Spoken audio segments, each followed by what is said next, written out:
buscar la carretera a El Salvador. Y me gustaría que en este hermoso día ya de mediodía, aunque por el clima pareciera que fuera tarde, que fuera ya de tarde, porque el clima es bastante frío, incluso estuvo lloviendo hace algunas horas y está un poco nublado, el cielo está un poco gris y como podrán darse cuenta no hay luz del sol. Pero siempre es importante tocar estos temas porque me parece que, como he dicho en otros videos, son temas sumamente trascendentales, sumamente importantes, porque se refieren a la salvación que obviamente se da de parte de Dios por causa de la perdición en la que está la sociedad de todo el mundo, no solo de Guatemala, no solo de los países latinoamericanos, sino de todo el mundo. Porque dice que la perdición vino a los hombres porque los hombres amaron más las tinieblas que la luz. Obviamente tinieblas entre comillas porque se refiere a tinieblas morales o espirituales, y la luz se refiere a Dios. Recordemos que Dios es luz, Jesús también es luz, y dice que en Él no hay ninguna tiniebla, ¿verdad? O sea, en Dios no hay tinieblas en el sentido espiritual, ¿verdad? O en el sentido moral. Así que en esta hermosa tarde ya, porque ya pasaron las 12 del mediodía, quisiera platicar un poco sobre el conflicto paulino. Pero no puedo cruzar acá porque resulta que estoy tratando de tomar el lado derecho y es bien delicado porque los carros, yo venía en el carril izquierdo. El conflicto paulino es el nombre o es el título o el adjetivo, no sé cómo explicarlo, que yo le he dado al conflicto, que en el lenguaje guatemalteco es algo bueno que se produce por algo malo. Entonces pareciera un lenguaje como cantinflesco. Recuerden ustedes de Cantinflas, que fue un cómico mexicano que ya murió, pero que tenía una forma muy característica de hablar y que obviamente era uno de sus dones, ¿verdad? Yo vi una película acerca de la vida de Cantinflas y resulta que él no seguía el guión, sino que él improvisaba mucho e incluso tuvo problemas con algunos directores de cine que lo contrataron porque él insistía en improvisar, ¿verdad? Y sabemos de muchos discursos de Cantinflas que son muy interesantes, pero a veces son incomprensibles. En Guatemala también se usan expresiones que solo en Guatemala se usan, valga la redundancia, como no se dice rompido, ¿verdad? Sino se dice roto. Sin embargo, en algunos pueblos de Guatemala utilizan esa mala conjugación del verbo, del verbo romper, y dicen qué rompida. O sea, utilizan la palabra mal dicha como una expresión, qué rompida. O sea, están diciendo la palabra una mala conjugación o una mala declinación para expresar algo que como que dice qué fracaso o qué terrible. En Guatemala usamos también clavo, ¿verdad? ¿Qué clavo? ¿Qué clavo quiere decir qué problema o qué vergüenza o qué fiasco? Entonces, tiene que ver con lo que estamos hablando, porque el conflicto paulino solo lo pueden tener los cristianos, y resulta que es un conflicto interno, es un conflicto, como dirían los escritores, del fuero interno, ¿verdad? O sea, de la conciencia, del espíritu. Sabemos que la conciencia es, bueno, no voy a hablar de la conciencia porque no soy psicólogo y el tema no es psicológico, pero es un conflicto de la conciencia, es un conflicto del fuero interno, es un conflicto interno. Esto sucede solo en los cristianos porque cuando tú te entregas a Cristo, en primer lugar dice la Biblia que Cristo te da el poder, la facultad, te da, dice, a los que le recibieron les dio la potestad, o sea, utiliza ciertas palabras que se pueden enriquecer, ¿verdad? O sea, les dio el poder, les dio la capacidad, les dio la facultad de ser hechos hijos de Dios. Entonces todos los que ya son hijos de Dios genuinos, porque tú no te haces hijo de Dios por ser miembro de una iglesia evangélica, una iglesia adventista, católica o de la denominación que sea cristiana. No, tú te haces hijo de Dios por una obra nada menos que sobrenatural, en la que Jesús mismo dice que Dios te engendra como su hijo. Pero que quede claro que Dios no engendra hijos en bebés. Eso lo he dicho muchas veces y lo seguiré diciendo. Dios no engendra hijos en bebés, o sea, los bebés de 1 a 5, de 1 a 7 o de 1 a 9 años, hasta que los niños pierden la inocencia. Los niños son, valga la redundancia, son inocentes, por lo tanto no tienen condenación. O sea, los niños también pecan, entre comillas. O sea, los niños a veces son egoístas, no prestan sus juguetes. A veces los niños son malcriados, se rebelan contra los papás, le sacan la lengua al papá o a la mamá.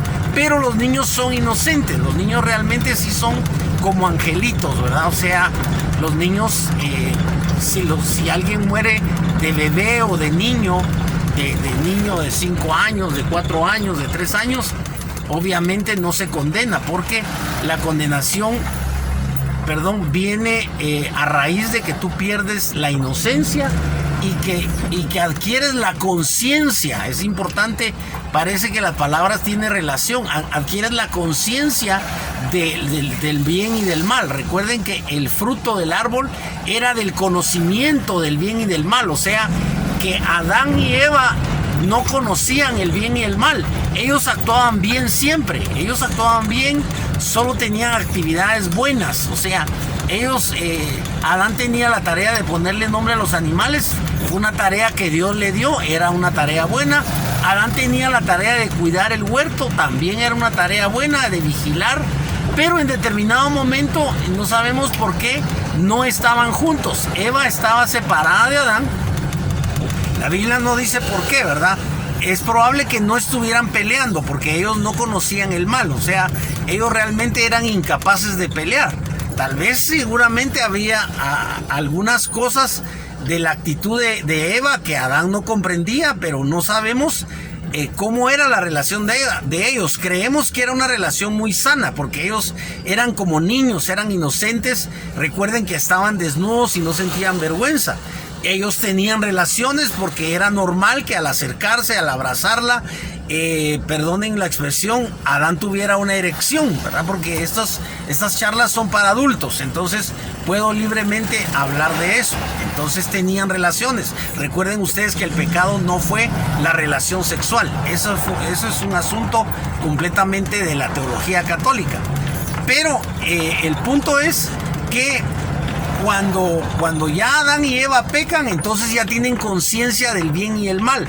Ya conocen, ya saben qué es lo malo y qué es lo bueno. Pero desafortunadamente, desde el capítulo 6 del mismo libro de Génesis, dice que a Dios le dolió el corazón porque vio que la intención del corazón de los hombres, dice la Escritura, era de continuo solamente el mal desde la juventud. Entonces, desde la juventud, incluso en los primeros capítulos del Génesis podemos leer algo que teológicamente es complicado, porque dice que viendo los hijos de Dios, y no se sabe ahí quiénes eran los hijos de Dios. Creemos que los hijos de Dios eran los mismos hijos de Adán y Eva, pero que sí habían recibido instrucciones de parte de Adán y Eva acerca de quién era Dios, que debían reconocerlo como su creador, como su Señor, y debían obedecerlo. Algún tipo de ley o algún tipo de recomendación les habrían dado Adán y Eva a sus hijos. Esos eran los que podríamos llamar hijos de Dios, ¿verdad? Algunos piensan que no, que esos hijos de Dios eran semejantes a Adán, o sea, eran incluso, por ejemplo, Sergio Enríquez habla de otras creaciones. Yo personalmente no lo creo y no lo acepto, porque yo creo y acepto lo que la Escritura dice. Literalmente la Escritura dice que Dios creó al hombre y a la mujer de una vez. O sea, creó a Adán y a Eva, y ese fue el primer hijo de Dios, Adán.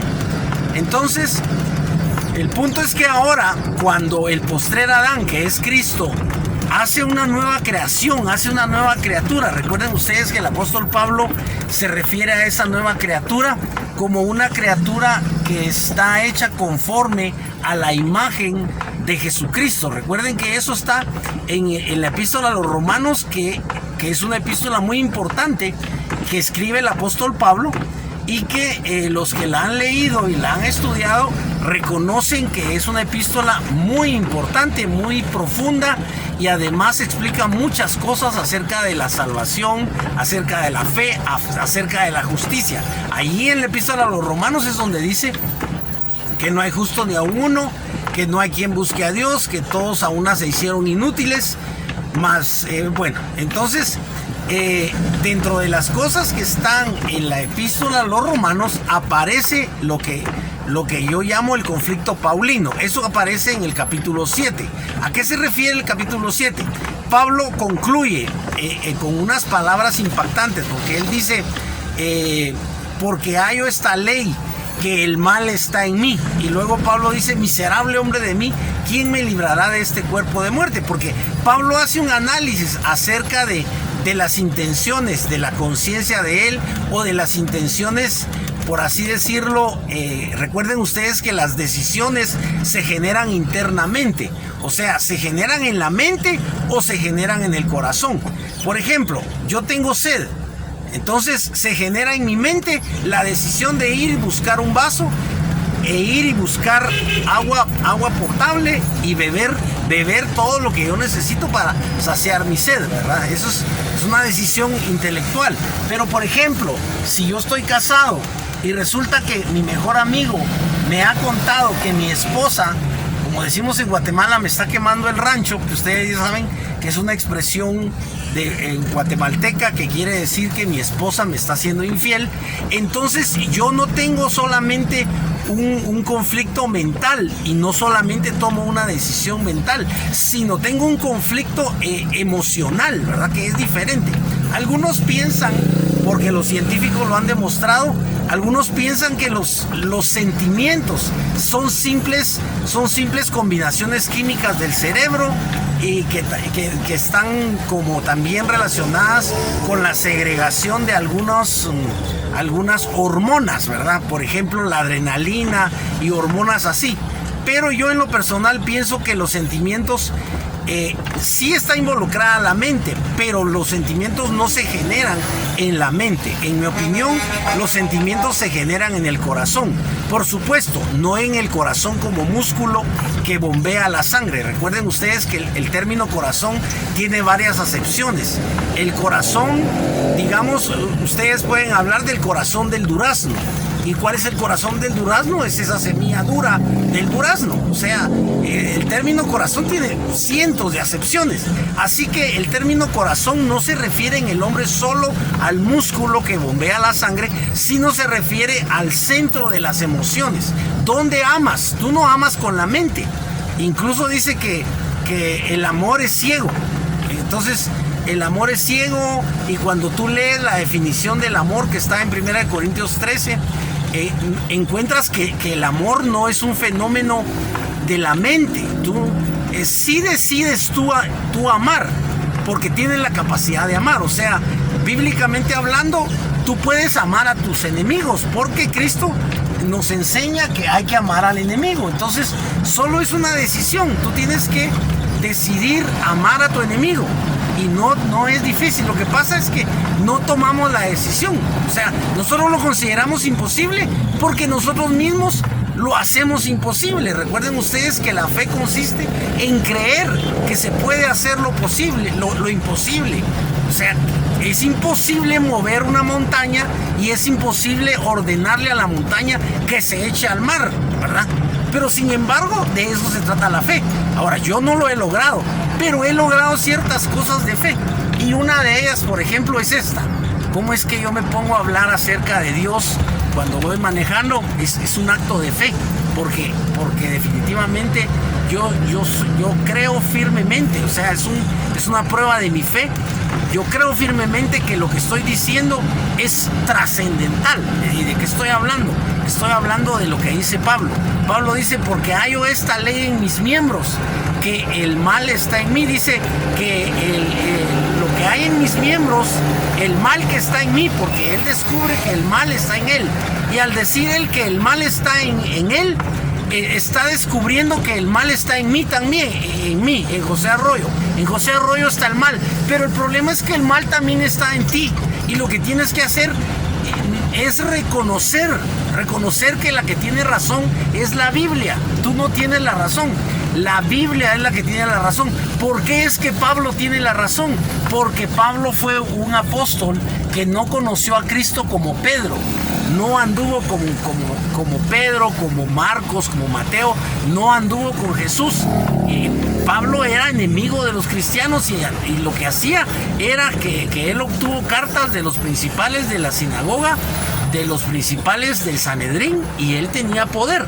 Y él sí decía, miren, apresen a Pedro o a Juan o apresen a Felipe, lo apresaban porque él tenía autoridad delegada, él llevaba cartas, o sea, además él era ciudadano romano. Pablo era un tipo importante, dice que se había creado a los pies de Gamaliel, y Gamaliel era uno de los, digamos, como sabios, era un rabino, aunque los rabinos no habían surgido, ¿verdad?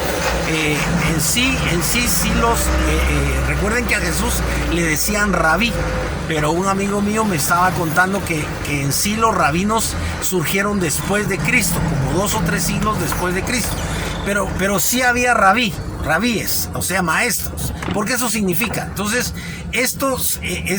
Pablo era un tipo además políglota. Él era romano. Entonces hablaba latín, pero los romanos habían elegido el idioma griego porque el pueblo resultó hablando griego. Entonces Pablo hablaba griego y escribía en griego. De hecho, creo que todas las epístolas Pablo las escribió en griego, no las escribió en hebreo. Pero también era fariseo, entonces también hablaba el hebreo y escribía el hebreo. O sea, Pablo era un tipo culto. Algo así como lo que es actualmente el famoso César Vidal, que ya sabemos que es doctor en teología, pero también tiene un doctorado en leyes y tiene varios doctorados, no sé si 4 doctorados, además habla como 8 idiomas, habla ruso, lee griego, lee hebreo y es una eminencia.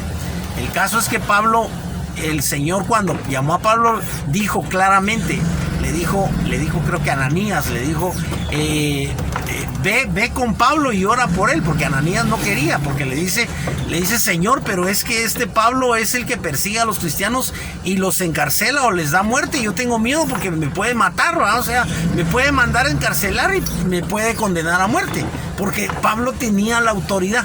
Sin embargo, el Señor le dice, no, ve, porque instrumento me es para llevar mi nombre ante las naciones. Entonces, Pablo, que escribe muchas de sus cartas en prisión, escribe, por el momento no estoy seguro si Pablo escribió Romanos estando preso, pero el punto es que Pablo hace reflexiones realmente importantes, impactantes, e incluso me atrevería a decir que los mismos filósofos reconocerían la capacidad filosófica de Pablo. Recuerden ustedes que la filosofía no es mala, la filosofía no es diabólica, sino que la filosofía es un instrumento que tú puedes usar para el bien o puedes usarla para el mal.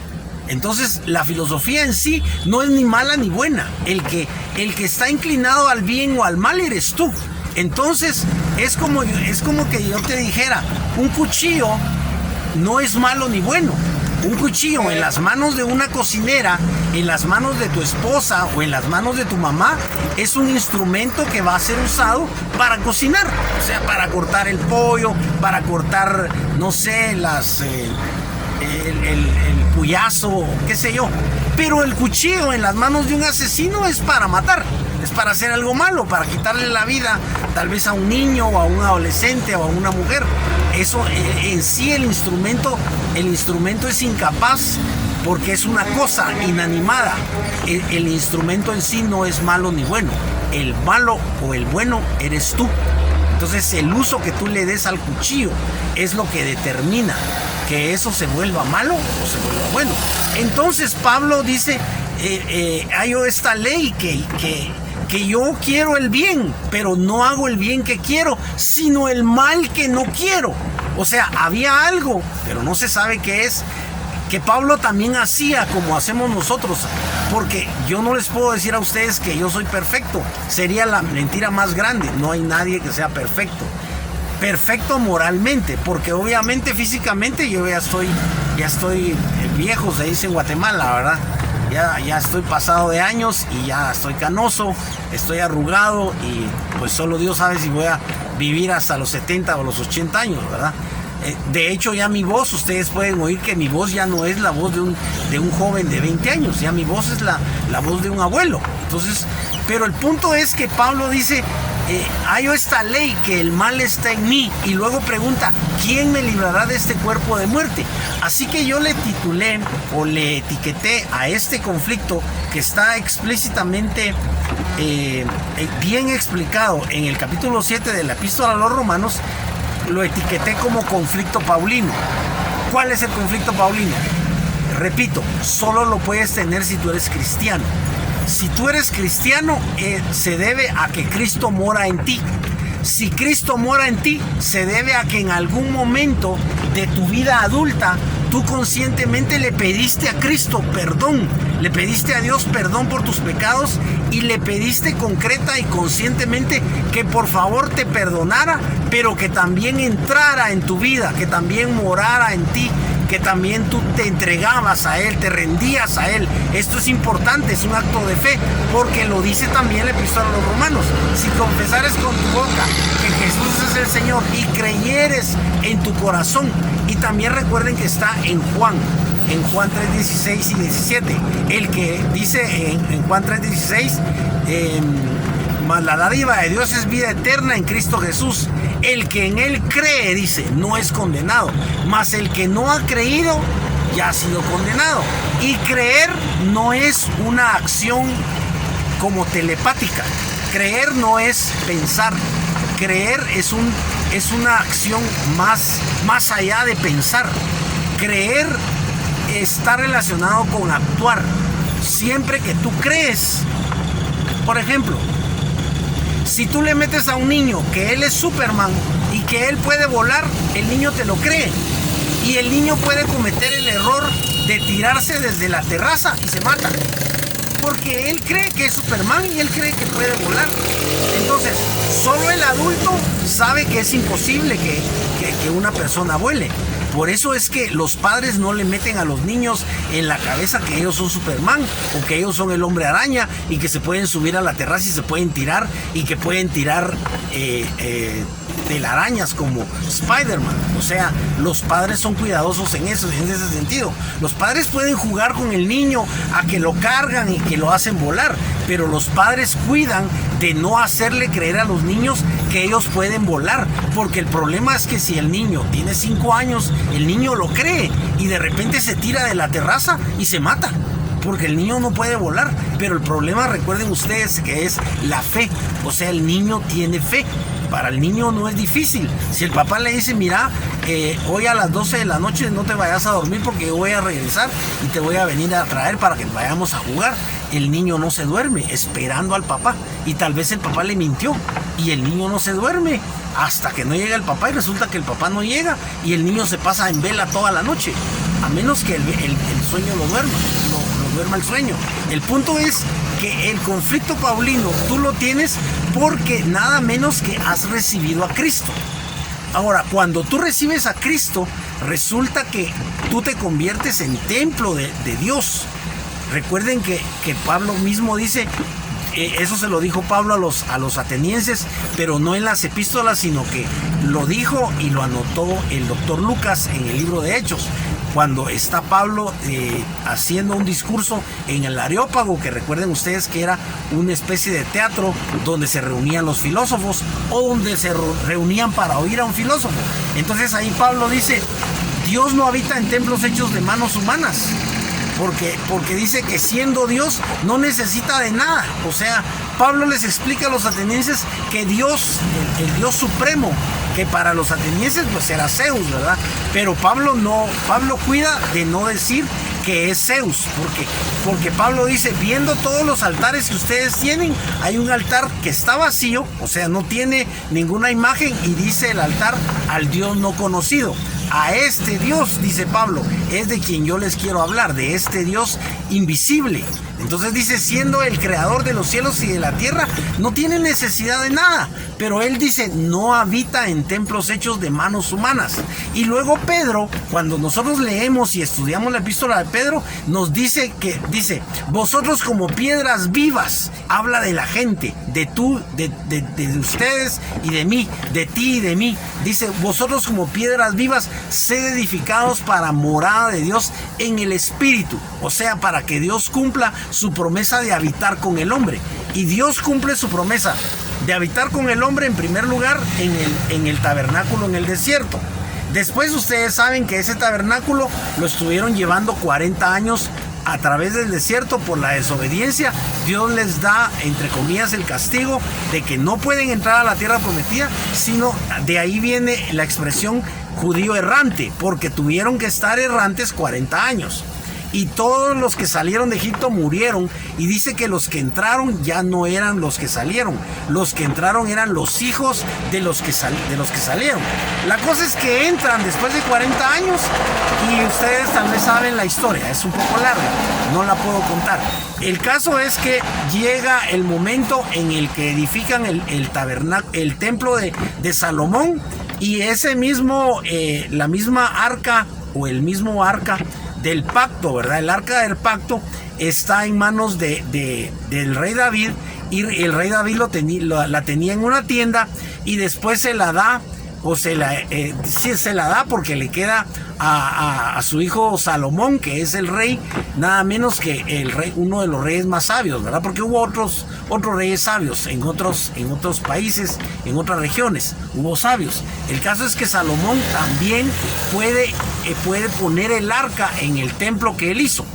Ahora después, como ustedes saben que el arca al final se perdió, el arca se perdió porque a través de los siglos el pueblo de Israel fue rebelde, no cumplía con los mandamientos, con las instrucciones que le daba Dios a través de los profetas, ¿verdad? Y hubo mucho conflicto entre Dios y el pueblo de Israel por la desobediencia del pueblo, eso sí, definitivamente. Y entonces llegamos a la época de Cristo, en la cual Dios cumple su promesa de habitar con el hombre físicamente en la persona de Cristo. Esto es trascendental, porque nada menos que hay una diferencia allí entre los que creen en Cristo como el unigénito de Dios, el Hijo de Dios o un Hijo de Dios, y los que creemos en que Jesucristo era Dios encarnado. Recuerden que esto lo hemos dicho mucho, y lo han dicho, yo creo que todos los predicadores y todos los maestros y todos los pastores han usado las escrituras del profeta Isaías, donde dice, porque hijo nos es dado, niño nos es nacido, y el principado sobre sus hombros, y llamará su nombre Emanuel. Está hablando de un niño, de un bebé, y está profetizando que van a ser un bebé, y efectivamente está profetizando 700 años antes del nacimiento de Cristo que van a ser un bebé, que es Jesús, un bebé, porque María la Virgen quedó embarazada por un milagro divino, nada menos que de Dios el Espíritu, y entonces se gesta dentro de ella el bebé que es Jesús. Incluso a José, el esposo, le dicen que el ángel le dice, llamará su nombre Jesús, o sea, le dan el nombre, ¿verdad? Solo que en hebreo, que es Yeshua.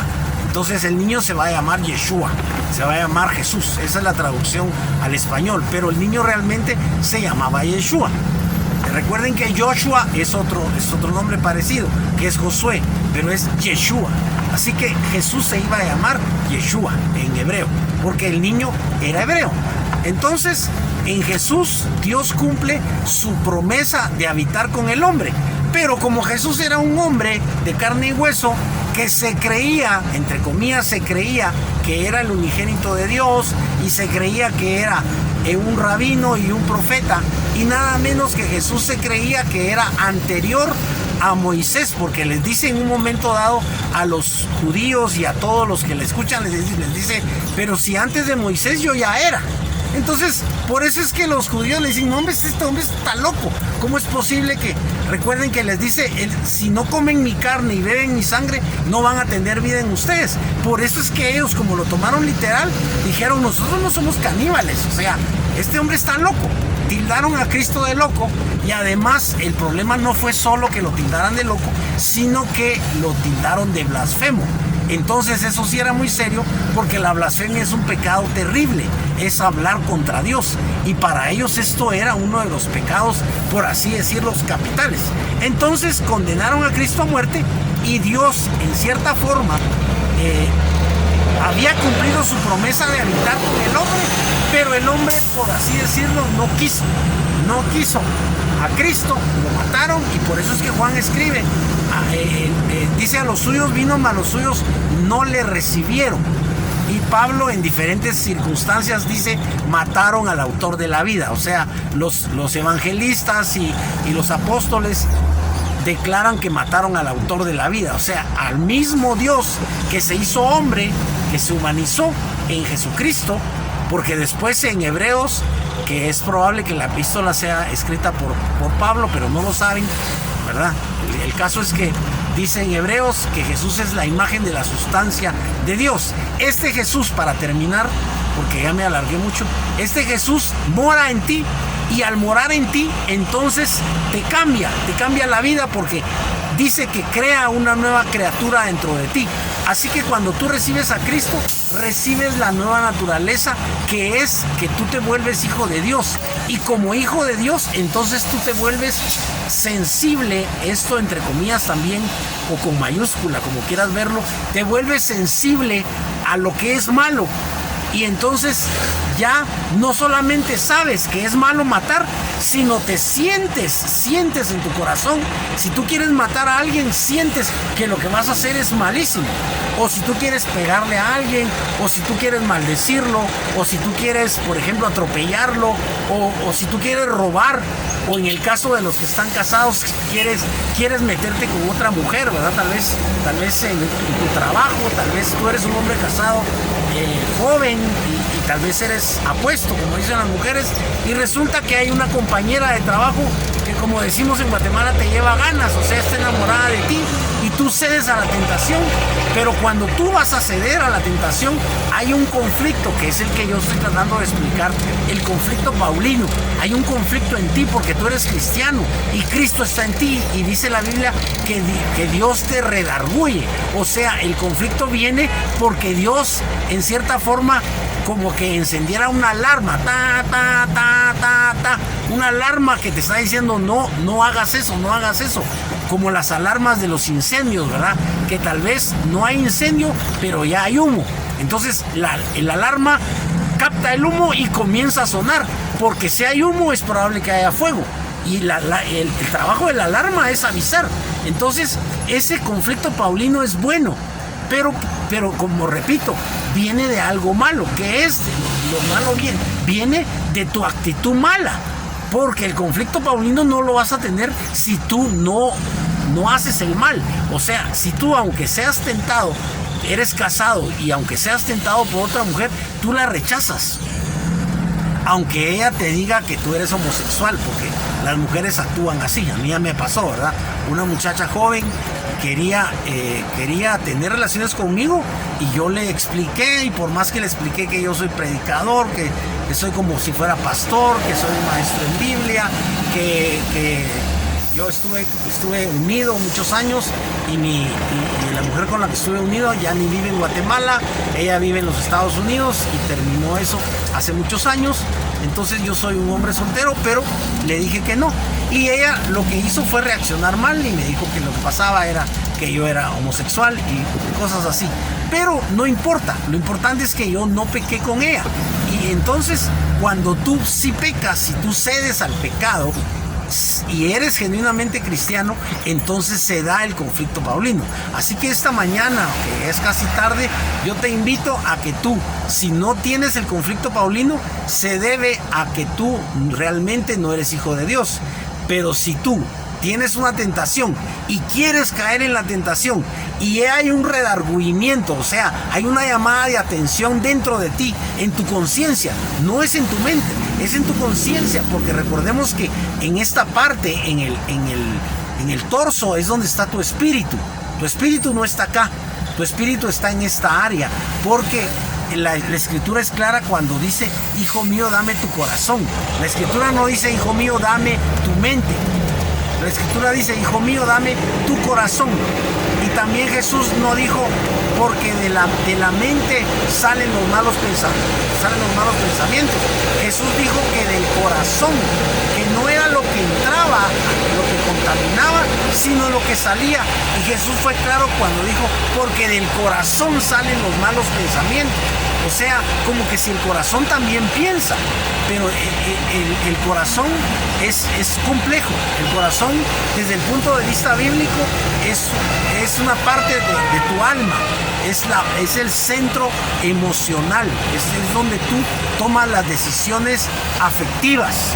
Por ejemplo, si amas o odias, si tienes tristeza, si te sientes decepcionado, si te sientes ilusionado, si te sientes motivado. O sea, todo eso los científicos piensan que son combinaciones químicas, pero si tú estudias la Biblia te vas a dar cuenta que son cuestiones del corazón, son sentimientos. Los sentimientos no vienen de la mente. Tú lo puedes probar científicamente si quieres, pero mi punto de vista es que la Biblia claramente hace diferencia entre la mente y el corazón.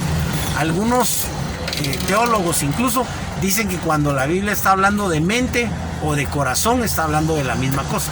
Pero yo esta mañana te dejo eso porque gracias a Dios que los cristianos sentimos ese redargüimiento y por lo tanto los cristianos que somos humanos y que tenemos tentaciones como tú y como todo el mundo, la diferencia es que tenemos el bendito redargüimiento, o sea, tenemos esa alarma de la que yo te hablo, que se enciende y nos hace ver, no hagas eso, no robes, o no mientas, o no codicies a esa mujer, o a las mujeres les dicen no codicies a ese hombre, o si es posible que un cristiano haya sido homosexual, le dicen no codicies a ese otro hombre, porque eso no es agradable a Dios, ¿verdad? Y si es una mujer que ha sido lesbiana, le dicen no codicies a esa mujer, porque obviamente una mujer va a codiciar a otra mujer, una que fue lesbiana, y uno que fue homosexual va a codiciar a otro hombre, ¿verdad? Entonces eso es normal, entre comillas, es normal, o sea, es normal que a un alcohólico le guste el licor, es normal. O sea, lo que quiero decir es que el concepto de normal hay que adaptarlo a la persona. Entonces, no es normal que un ladrón sienta cargo de conciencia. ¿Por qué? Porque si es un ladrón que no es cristiano, no tiene el conflicto paulino, entonces no tiene el redargüimiento. Él está robando y robar es malo, robar es un pecado y lo van a condenar porque dice la escritura que los ladrones no heredarán el reino de los cielos. Sin embargo, él es un ladrón y él no tiene conflicto. Entonces, para él, si robó mucho dinero, dice, ¡ala, qué bueno, qué suerte! Hasta podría decir, qué bendición que logré robar mi millón de quetzales, por ejemplo, ¿verdad? O si el ladrón tiene mala suerte y solo se robó unos cuantos centavos, entonces dice lo contrario. Pero, por ejemplo, el alcohólico, para el alcohólico, si lo invitan a un whisky fino, a un whisky caro, el alcohólico, dicen, ah, qué bueno, qué buena suerte. Dicen, qué bueno está este licor, ¿verdad? Lo mismo un marihuano o un drogadicto. Si tú no eres cristiano y tú invitas a un marihuano, a una marihuana de buena calidad, que le llaman punto rojo, o le llamaban de punto rojo en mi tiempo, cuando yo era adolescente, el marihuano te va a decir, ¡ay, qué buena esa mota, vos! Está buenísima. Y si es un cocainómano y tú lo invitas por supuesto, si tú no eres cristiano, tú lo invitas a que inhale cocaína y compras de la mejor cocaína, no sé si es colombiana, porque eso sí yo no sé, pero digamos que hay cocaína colombiana. Y es de muy buena calidad, el cocainómano te va a decir, a la mano, esa coca que vos compraste está buenísima. ¿Por qué? Porque la Biblia dice que el hombre llama bueno a lo malo y malo a lo bueno. ¿Por qué? Porque el evangelio es bueno y el hombre lo llama malo. ¿Por qué? Porque el evangelio le va a hacer ver que él no debe ser cocainómano, que él no debe ser homosexual, que ella no debe ser lesbiana, que él no debe ser alcohólico, que el otro no debe ser ladrón, que el idólatra debe dejar la idolatría. Y es una serie de cuestiones que son atacadas por Dios. O sea, continuamente Dios está diciendo, no hagas el mal, no te juntes con los que hacen el mal. Recuerda lo que dice el Salmo 1, dice, bienaventurado el varón que no anduvo en consejo de malos, ni en silla de burladores se ha sentado. Y con este versículo yo termino esta tarde y felicito profundamente a los que conocen este conflicto paulino y a los que saben que es el redargüimiento, y también insto o exhorto a los que no tienen este conflicto a que lo tengan, porque es importante que puedan tener lo más importante y lo más valioso de la vida, que puedan tener el perdón de Dios, que está personificado en Jesucristo. Recuerden que Dios recuerda que no te extiende un documento que diga, por este medio hago constar que fulano de tal ha sido perdonado. Dios no te extiende ningún documento. El Papa tal vez te podría extender un documento, ¿verdad? Porque el Papa es un hombre, pero es muy difícil que tú llegues al Papa. Entonces, Dios lo que te hace cuando te perdona es que Él te da el perdón personificado. Él te da a Jesucristo. Jesucristo es el perdón personificado. Jesucristo es la salvación personificada. Dios no te da simplemente una palabra, te da a una persona, te da a la persona divina de Jesucristo, que es Dios humanizado, que es Emmanuel. Isaías dice que Jesús es el príncipe de paz, es admirable, es consejero, es Dios fuerte, y incluso le da el título de Padre Eterno. O sea, cuando Cristo vino el Padre Eterno, vino Dios mismo, de tal forma que en un momento dado le dicen los apóstoles, muéstranos al Padre y nos basta. Y Jesús les contesta, hace tanto tiempo que estoy entre vosotros y no me habéis conocido. El que me ha visto a mí, dijo Cristo, ha visto al Padre. O sea, estaba diciendo, yo soy el Padre, pero no le creyeron y lo mataron. Sin embargo, Jesucristo resucita, se está 40 días todavía en la tierra, les da instrucciones a los apóstoles y nada menos que ofrece la bendición y el milagro divino y bendito de la venida del Espíritu Santo, el cual vino hace 2000 años en el día de Pentecostés, y le damos infinitas gracias a Dios por Jesucristo y por el Espíritu Santo. Yo te exhorto a que tú también, si no tienes a Cristo, le pidas a Cristo que entre en tu corazón, que perdone tus pecados, que lave tus pecados con su sangre y que te dé la nueva naturaleza de hijo de Dios. Que Dios te bendiga y que pases un feliz día.